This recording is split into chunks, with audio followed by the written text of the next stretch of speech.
everyone, a very sweet namaste to all. Welcome to our channel Tiny Genes and I cordially invite you all. As you can see, today we will gonna continue our chapter Biological Classification and this is lecture 2. Before going forward, let's revise what we have studied in the previous video. What have we learned? हमने पढ़ा था कि RH. Whittaker ने 1969 में सारे organism को 5 basic kingdom में divide किया था.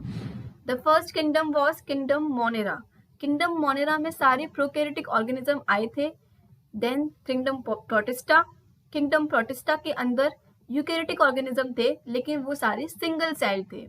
उसके बाद थे किंगडम फंजाई. फंजाई में जो ऑर्गेनिज्म थे उनके पास बहुत सारी सेल थी. They are multi cellular. वो यूकैरियोटिक थे, वो हेट्रोट्रॉफिक थे न्यूट्रिशन में और उनके पास सेल वॉल थी लेकिन वो सेल वॉल काइटिन की थी. उसके बाद किंगडम प्लांटे में भी सेम था बट वहां पर जो न्यूट्रिशन था वो ऑटोट्रॉफिक था. उनके पास भी सेल वॉल थी सेल्यूलोज की. उसके बाद किंगडम एनिमेलिया. यहाँ पर ये हेट्रोट्रॉफिक थे, इनके पास सेल वॉल नहीं थी. तो ये तो था हमने जो लास्ट वीडियो में पढ़ा था. अब हम वो पढ़ेंगे जो हमें आगे पढ़ना है. Now we will go forward to new topic. Here we go. Goal of the day. We will study Kingdom Monera in this video. Her kingdom को पढ़ने का अपना एक तरीका होता है. हम भी एक प्लान के साथ, एक रोड मैप के साथ हर किंगडम को पढ़ेंगे. किंगडम मोनेरा को पढ़ने के लिए सबसे पहले हम उसका हैबिटाट पढ़ेंगे. वहाँ के ऑर्गेनिज्म किस हैबिटाट में सर्वाइव कर सकते हैं, किस में नहीं कर सकते हैं. नेक्स्ट होगा स्ट्रक्चर. मोनेरा प्रोकैरियोटिक सेल है तो उसके बारे में हम सेल डिटेल पढ़ेंगे. लेकिन जैसे प्लांटे है, एनिमेलिया है, इसके बारे में हम एनाटॉमी, मॉर्फोलॉजी सब पढ़ना पड़ेगा. किंगडम मोनेरा के बारे में हम shape, size and cell details पढ़ेंगे. देन न्यूट्रिशन, वो हेट्रोट्रॉफिक हैं, ऑटोट्रॉफिक हैं, कीमोसिंथेटिक हैं, एटसेट्रा एटसेट्रा. उसके बाद रिप्रोडक्शन में सेक्सुअल है, एसेक्सुअल है, बाइनरी फिशन है, कैसा है वो भी हम पढ़ेंगे. And the last topic is economic importance. उसकी इम्पोर्टेंस क्या है, वो ह्यूमन को कैसे फायदा दे रहा है वो पढ़ेंगे. ह्यूमन हम पढ़ रहे हैं तो हम तो ये देखेंगे कि हमें फायदा क्या हो रहा है उससे, हम क्यों पढ़ रहे हैं उसे. तो next the last topic we will study is economic importance. So let's start.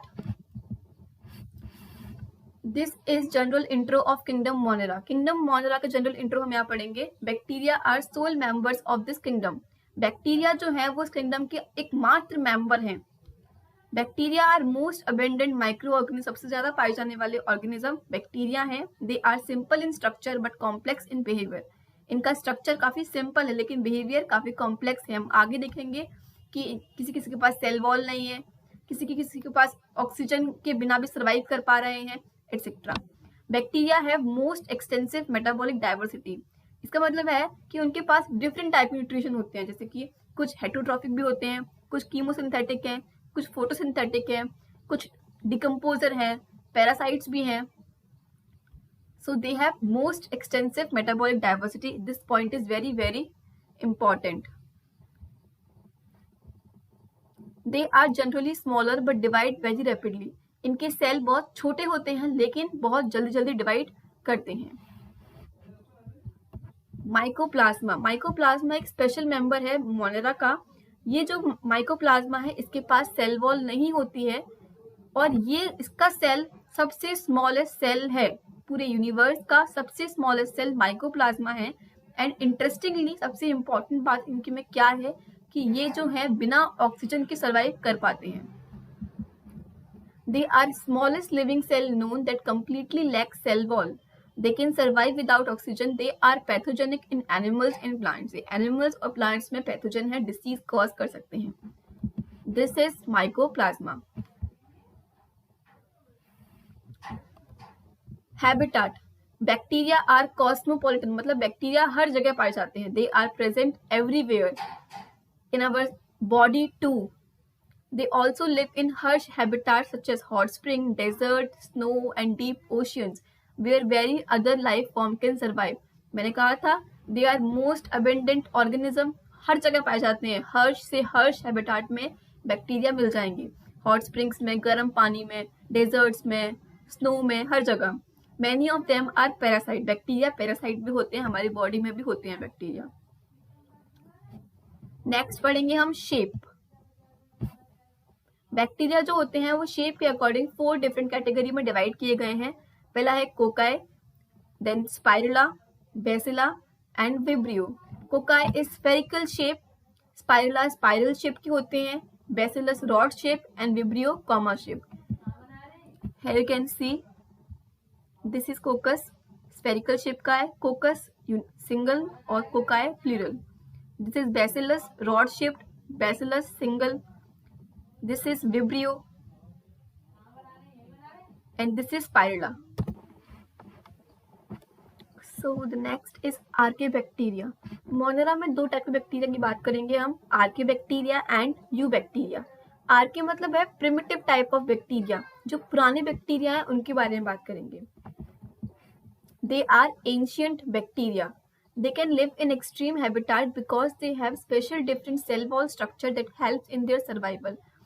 आर्केबैक्टीरिया can survive in extreme से एक्सट्रीम हैबिटाट में वो सर्वाइव कर सकते हैं। क्यों कर सकते हैं? क्योंकि उनके सेल वॉल में कुछ ऐसे स्ट्रक्चर्स होते हैं जो उन्हें हेल्प करते हैं सर्वाइव करने में। They have special different cell wall structure that help in their survival. 3 type के होते हैं, halophile, thermoacidophile and methanogen. Halophile वो आर्केबैक्टीरिया हैं जो सॉल्टी एरियाज में रह सकते हैं। थर्मोएसिडोफाइल जो हॉट स्प्रिंग में रह सकते हैं, जो गर्म गर्म जगहों पर रह सकते हैं।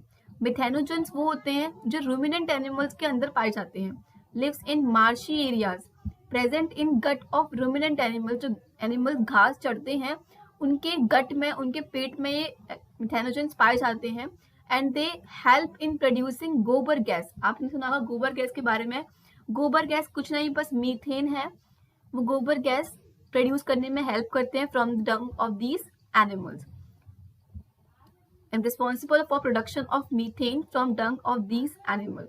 Ruminant animal का example है cow, buffalo, etc. Next is eubacteria. They are true bacteria. इनका structure, they are characterized by presence of rigid cell wall. इनके पास rigid मतलब थोड़ी टाइप की cell wall होती है। अगर ये मोटाइल है, मूव कर सकते हैं, तो इनके पास फ्लैजेला भी होगा। साइनोबैक्टीरिया जिसे हम बोलते हैं ब्लू ग्रीन एल्गी, इसके पास क्लोरोफिल ए होता है हायर प्लांट्स की तरह, जो कि फोटोसिंथेसिस में हेल्प करता है। इसका मतलब bacteria can be photosynthetic. Next, nature and habitat. They can be single celled, colonial and filamentous.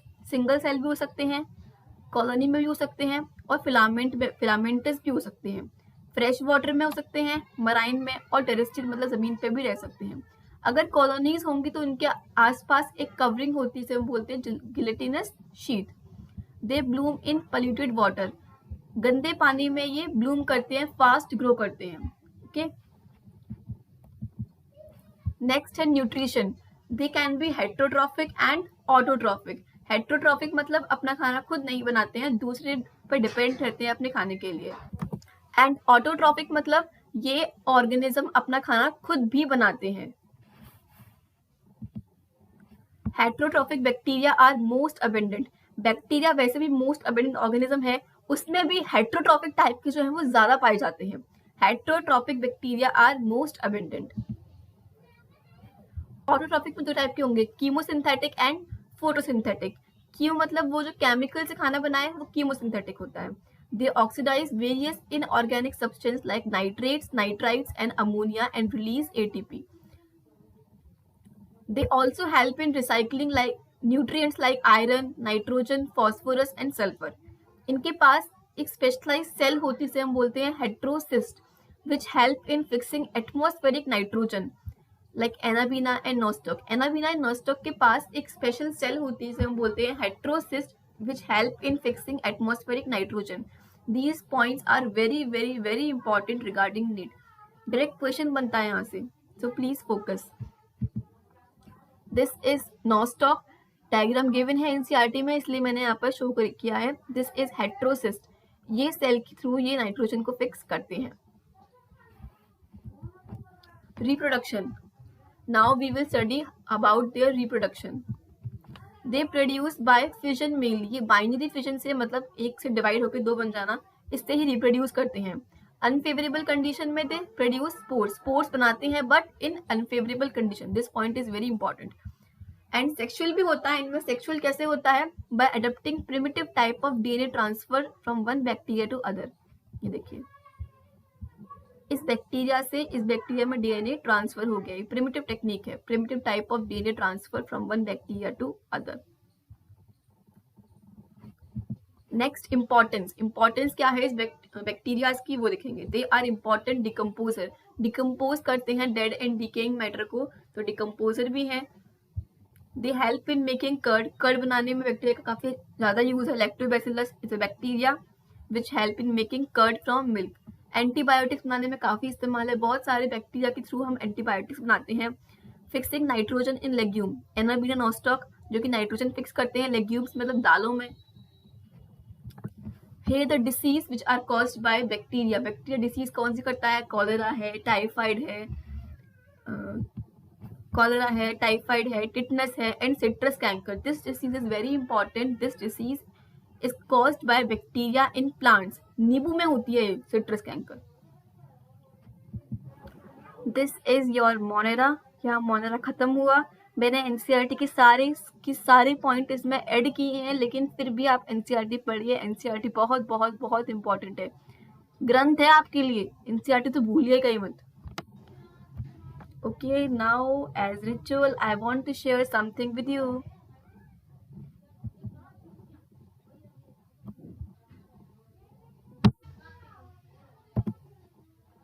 It only takes one person to change your life, that is you. If you don't prioritize your life, someone else will. आपको अपनी value, dream, ambition खुद पहचानने होंगे। ये task daunting है, लेकिन जैसे ही आप अपने लक्ष्य को पहचान लेंगे, उन्हें अचीव करने के रास्ते अपने आप खुल जाएंगे। Otherwise you will go through life erratically. So choice is yours. Thank you, पढ़ते रहिए। All the very best.